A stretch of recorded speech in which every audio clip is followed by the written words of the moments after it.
Alright guys, today we have here the Honor 600 Pro. This device which the design was quite a fair bit of debate in my first video. But in today's video, I want to share with you a little bit more about the cameras. So I've actually been using this device for the past 2 weeks, I think more than 2 weeks now. And I've taken like more than 1,500 photos. So that's a lot of photos to go through with, but I'm just going to call out a couple of my key findings because in terms of the cameras itself, I think it's extremely close to a flagship and you might not even be able to tell that this is from an upper mid-range. So in today's video, we have a couple of points here. I've already listed it down in my phone. So I'll just be glancing at my phone as we check out a couple of photos that I took on this device.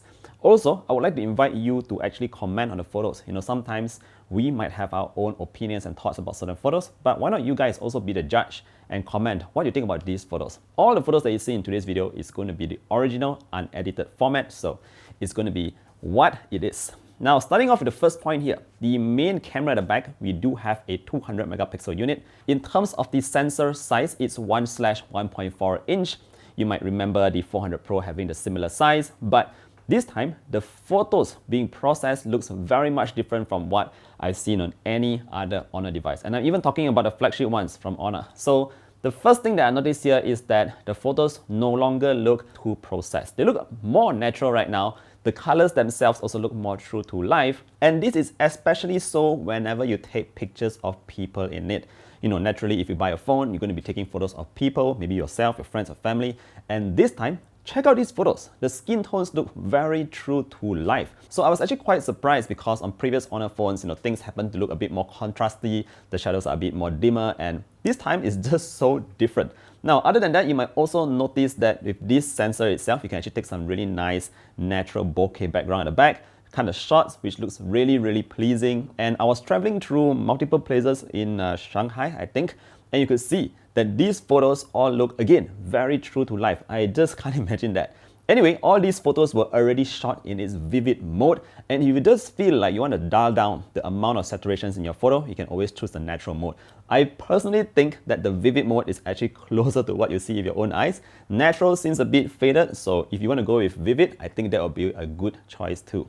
Alright, another thing I want to highlight here is in terms of the portrait mode. Now, the portrait mode is also something quite exciting over here. So I tried out multiple kinds of portraits. Now, my favorite focal length would be at the 2x because this is where you get a very nice distance, but you still get a very, very well-made bokeh. That means the background blur. So when shooting at 2x, it's still using the main lens, and if you just want to use a telephoto lens, you got to go to 3.5x and further behind. But either ways, regardless of which lens you use, the results is still very consistent. Now moving on, I should also call out the selfie camera. I did not take a lot of selfies, but I know based on my previous videos, you guys always ask me about selfies, how do they perform. The good thing here is that you have 0.8x as well as 1x if you feel that it's too near. If you have more people in the shot, you can always use a 0.8x and it still takes some pretty good shots. Now moving on, night mode. Yeah.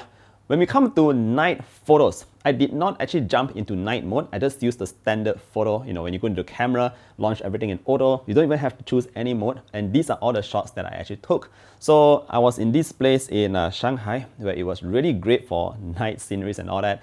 And you can see the camera did a fantastic job at these night images. The colors of the lights were also very accurate, especially sometimes when you shoot at red lights, they tend to become orange or maybe yellowish, but in this case, it was kept the same color. Furthermore, there's very minimal noise, there's a lot of details, shadows were great, and even taking photos of people at night has been much improved on the Honor 600 Pro. You can see, again, you guys made the comments here. What do you think about these photos taken at night? Let me know down in the comment section below. I really felt that I was using a phone that was more expensive, like a flagship grade kind of phone, but these are all taken on the Honor 600 Pro.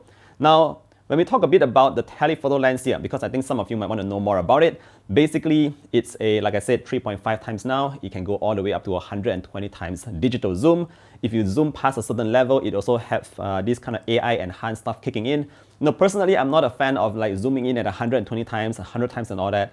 It might be a bit gimmicky, but I would say that the zoom now is much better in the sense where if you zoom in past 10 times, maybe 15, 20, 40 times even, you can still actually get a very usable picture. It should also be highlighted that the stabilization here has been upgraded.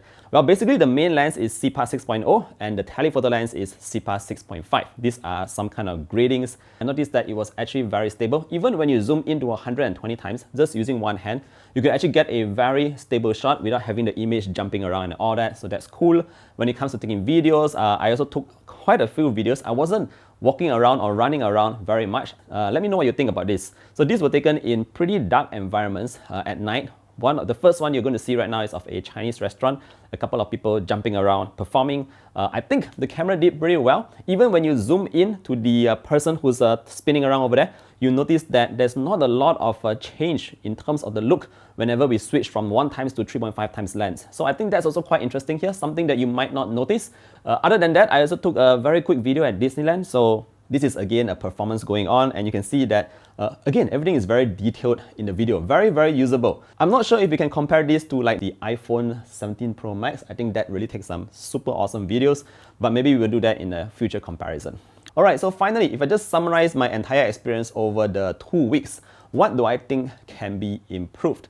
Well, if you just take a look at photos itself, if you want to shoot in RAW, you can shoot that. What's missing now is that we do not have log mode for video. I know not a lot of people use log mode for videos. Not many people even know how to color grade and apply LUTs and all that. I myself am not a pro, so that's not here on this phone yet. And when it comes to the ultra wide shots, I do not take a lot of them because I'm not a fan of how it looks. But you only still get a 12 megapixel unit on here instead of a 50 megapixel, which we see on other phones. So maybe a 15 megapixel will be due soon. But either ways, still a very, very strong camera experience, one that has definitely exceeded my expectations. Okay, now the final part of today's video is all about the AI stuff that you get in this Honor 600 Pro. You know, Honor is really going all out, giving you all kinds of AI features. Again, these can be things that you want to use or you do not want to use. For those of you who don't want to use it, you can just ignore it. But if you want to use it, these are there in your phone. So the first one that is the big one is actually the AI Image to Video 2.0. Now I actually did a video about this. I created some really nice videos from AI, and the three main upgrades here is number one, it now supports multiple images to video. That means you can use more than one photo to generate, you know, any kind of things that you want. And the second upgrade here is that it now supports prompts. So you can actually just type in the kind of prompt that you want to create the kind of video that you want it to produce. Finally, there's actually 19 templates in here. That means, you know, if you run out of ideas, you don't know what to generate, you can just scroll through all the templates and just pick one and try and generate some stuff. If you're not into that, don't worry, there's also other AI features to play with. Now you might notice that there's a button on the side here. You can actually program this button to launch AI Photos agent, and in these AI photo agents, there's a lot of things for you to play with in terms of editing features. Everything that you might want to do to your photo, you can find all those features in the AI photo agent. So if you're not happy with the photo you've taken, you want to edit it in certain ways, you can also find that in here. Now with that said, I think that pretty much sums up the entire experience, the photography experience on the Honor 600 Pro. All this is actually made very fast, also thanks to the Snapdragon 8 Elite chipset. Yeah, that's the kind of chipset that's running in here. So it's going to be, I would say, close to flagship in terms of the performance. And with that, do comment down below what you think about the cameras. I look forward to seeing your comments, and I'll see y'all in the next one. Bye-bye.